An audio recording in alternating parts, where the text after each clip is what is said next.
Through the assessment activities completed in sections 2, 3 and 4, you have now had practice in compiling a risk register for our Western Savannah case. The risk register provides us with a list of risks identified, stated clearly, and assessed relative to their importance of meeting project objectives. The risk register further records a risk response and the details of the risk owner, including his or her responsibilities to manage the risks. Let's now make sure to tie the individual components together so that you can view the risk register development in its entirety. Before we started with our development of our risk register in Section 2, we needed to clarify our project objectives. With this taken care of, we then identified and categorized our risks. In the process of risk identification, risks were discussed and described using a cause and effect statement structure. As an example, thinking about the Western Savannah case, you might introduce a risk discussion with a phrase like, "Because of heavy seasonal rains, the main access road may wash away, which will have an impact on deliveries of supplies to the site, which will then negatively impact on a project schedule."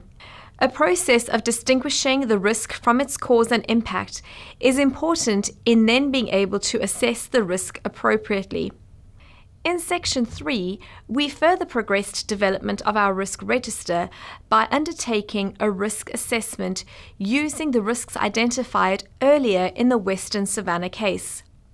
In developing a robust approach to the assessment process, the dimensions of both likelihood and consequence were considered and captured in the risk assessment matrix, with a view to categorize the risks as high, medium, or low.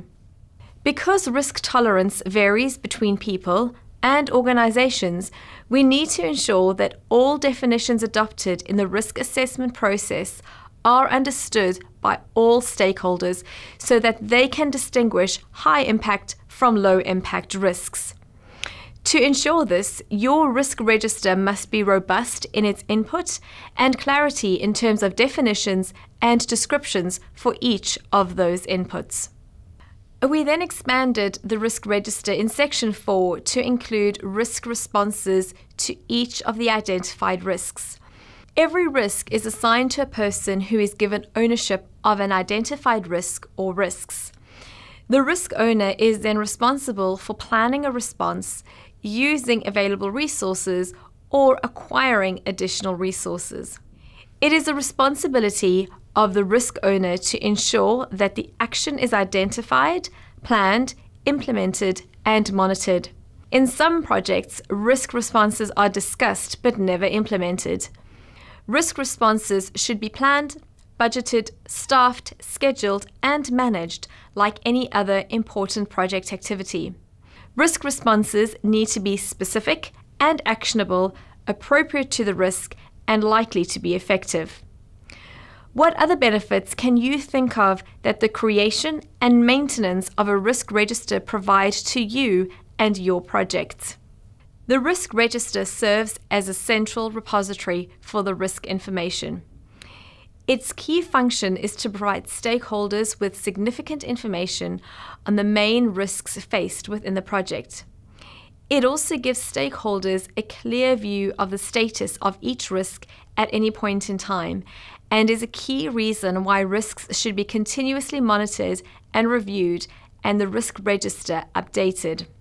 A risk register, as part of the risk management plan, will help you and your stakeholders to understand the nature of the risks faced within your project, become aware of the extent of those risks, identify both the level of risk that you are willing to accept, and report the risk status at any point in time.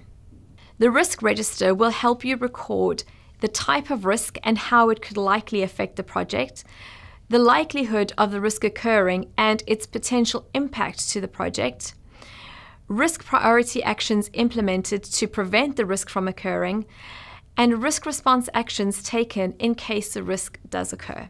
You should now be in a position to progress to Section 5 to consider the communication and monitoring and review of risks.